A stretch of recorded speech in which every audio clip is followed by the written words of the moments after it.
పూర్తి వివరాలు చూసే ముందు మా ఛానల్ ని సబ్స్క్రైబ్ చేయడం మర్చిపోకండి. శ్రీ గురుభ్యో నమః. శ్రీ మహాసరస్వతి నమః. ఓం నమః శివాయ. నారాయణ శాస్త్రి ఆస్ట్రాలజీ ఛానల్ వీక్షిస్తున్నటువంటి ప్రేక్షక మహాశీలకు స్వాగతం, సుస్వాగతం. ఈరోజు మనము 2026వ సంవత్సరం ఏప్రిల్ నెల 11వ తేదీ నుంచి 20వ తేదీ వరకు కర్కాటక రాశిలో జన్మించిన వారి యొక్క గ్రహస్థితులు మరియు రాశి ఫలితాలు, రోజువారీ ఫలితాలు, ఈ 10 రోజులలో చేసుకోదగినటువంటి పరిహారాలు ఎలా ఉన్నాయో తెలుసుకుందాం. ఈ ఏప్రిల్ 11వ తేదీ నుంచి 20వ తేదీ వరకు ఆకాశంలో జరుగుతున్నటువంటి గ్రహాల యొక్క సమ్మేళనం ఒక అద్భుతమైనటువంటి మలుపు తిరగబోతుంది. ప్రధానంగా చెప్పాలంటే మీ రాశ్యాధిపతి అయినటువంటి చంద్రుడు వేగంగా రాశులు మారుతూ మీ రాశికి ద్వితీయ స్థానాధిపతి ధనాధిపతి అయినటువంటి రవి కూడా ఉచ్చ స్థానంలోకి ప్రవేశిస్తున్నటువంటి వేళ కర్కాటక రాశి వారికి 10 రోజులు అత్యంత కీలకమైనటువంటి రోజులుగా ఉన్నాయి. ప్రధానంగా ఇక్కడ కర్కాటక రాశి వారికి 10 రోజులు అంటే ఈ 10 రోజులు నవగ్రహాల యొక్క సంచారం మిశ్రమమైనటువంటి ఫలితాన్ని ఇస్తుంది. ఏప్రిల్ 14వ తేదీ వరకు రవి మీనరాశిలో సంచరిస్తాడు. 14వ తేదీ ఉదయం 11:50 రవి మేషరాశిలో ఉచ్చస్థానంలోకి వెళ్తాడు. అంటే ఎప్పుడైతే రవి ఉచ్చస్థానంలోకి వెళ్తాడో అప్పుడు సమాజంలో ధర్మము, పరిపాలన, పారదర్శకత పెరుగుతాయి. అలానే శుక్రుడు కూడా ఆల్రెడీ మేషరాశిలోనే సంచరిస్తున్నటువంటి కారణం చేత మీకు ఏ విధంగా ఉంటుందంటే అంటే రవి శుక్ర గ్రహాల యొక్క కలయిక కారణంగా కళాకారులకు, రాజకీయ నేతలకు ఊహించినటువంటి ప్రాచుర్యం లభిస్తుంది. మరొక వైపు కనుక తీసుకున్నట్లయితే మీనరాశి అంటే కర్కాటక రాశి వారికి 9వ స్థానము భాగ్యస్థానమైనటువంటి మీనరాశిలో బుధ, కుజ, శని గ్రహాల యొక్క కలయిక అంటే త్రిగ్రహ కూటమి కొద్దిగా ఉత్కంఠను రేపుతుంది. శని కుజుల కలయిక వల్ల భూ సంబంధిత వివాదాలు లేదా అగ్ని ప్రమాదాలు, అగ్ని భయాలు కలిగే అవకాశాలు ఉన్నాయి. ప్రధానంగా బుధుడు కూడా 9వ స్థానంలోనే కుజ శని గ్రహాలతో కలిసి ఉన్నటువంటి కారణం చేత కర్కాటక రాశి వారు ప్రధానంగా కమ్యూనికేషన్ లోపాలు రాకుండా చూసుకోవాలి. అంటే మనం ఎవరికైనా ఏదైనా చెప్పాల్సి వచ్చినా చక్కగా సక్రమమైనటువంటి మార్గంలో తెలియచేయాలి తప్ప కమ్యూనికేషన్ ప్రాబ్లమ్స్ అనేటటువంటివి రాకుండా చూసుకోవాలి. ఆధ్యాత్మిక రంగంలో ఉన్నటువంటి వారికి, విదేశీ ప్రయత్నాలు చేసేటటువంటి వారికి బలం పెరుగుతుంది. అయితే రాహువు కూడా రాహు మీ జన్మరాశికి 8వ స్థానంలో కుంభరాశిలోను, కేతువు ద్వితీయ స్థానంలో సంచరిస్తున్నటువంటి కారణం చేత ఆర్థిక పరమైనటువంటి లావాదేవీలలో కర్కాటక రాశి వారు చాలా చాలా జాగ్రత్తలు పాటించాలి. ముఖ్యంగా షేర్ మార్కెట్ లేదా పెట్టుబడుల విషయంలో తొందరపాటు నిర్ణయాలు ఎక్కువగా నష్టాన్ని కలిగించేటటువంటి విధంగా ఉన్నాయి. ఈ గ్రహస్థితి ఒక్క కర్కాటక రాశి వారికి మాత్రమే కాకుండా ప్రపంచవ్యాప్తంగా కూడా వాతావరణ మార్పులకు రకరకాలైనటువంటి ఇబ్బందికరమైనటువంటి పరిస్థితులు కూడా కల్పించేటటువంటి విధంగా ఉంది. తర్వాత కర్కాటక రాశి వారి యొక్క డే వైజ్ ప్రిడిక్షన్స్ కనుక మనం పరిశీలించినట్లయితే ఈ కర్కాటక రాశి వారికి ఈ మొదటి 10 రోజులు అంటే ఒక క్రమమైనటువంటి పద్ధతిలో మారుతూ ఉంటాయి.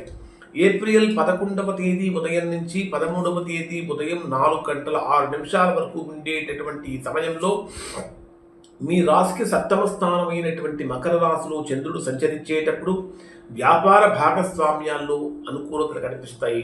కొత్త ఒప్పందాలు చేసుకోవడానికి, అగ్రిమెంట్స్ చేసుకోవడానికి, ఏమైనా సరే అంటే కొత్త పేపర్స్ రాసుకోవడానికి అనుకూలంగా మారుతూ ఉంటుంది.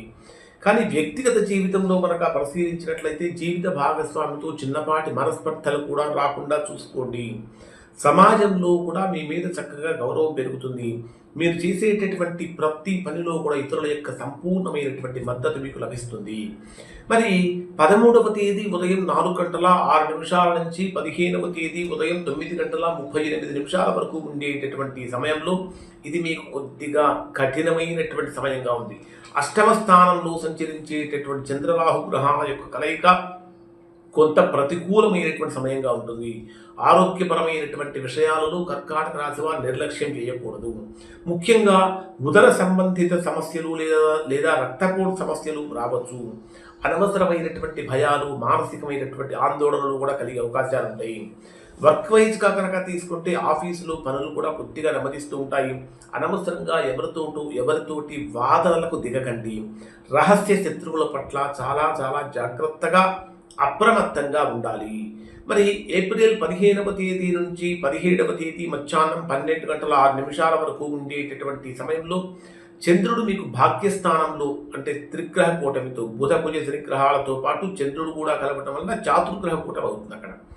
ఇక్కడ మీకు అదృష్టం అనేటటువంటిది ఒక్కసారిగా మీ వైపు మారుతుంది. తండ్రి గారి ఆరోగ్యం విషయంలో కొంచెం జాగ్రత్తలు తీసుకోవాలి. ఆధ్యాత్మికంగా కనుక పరిశీలించినట్టయితే చక్కగా తీర్థయాత్రలకు ప్లాన్ చేసే అవకాశాలు కూడా కనిపిస్తూ ఉన్నాయి.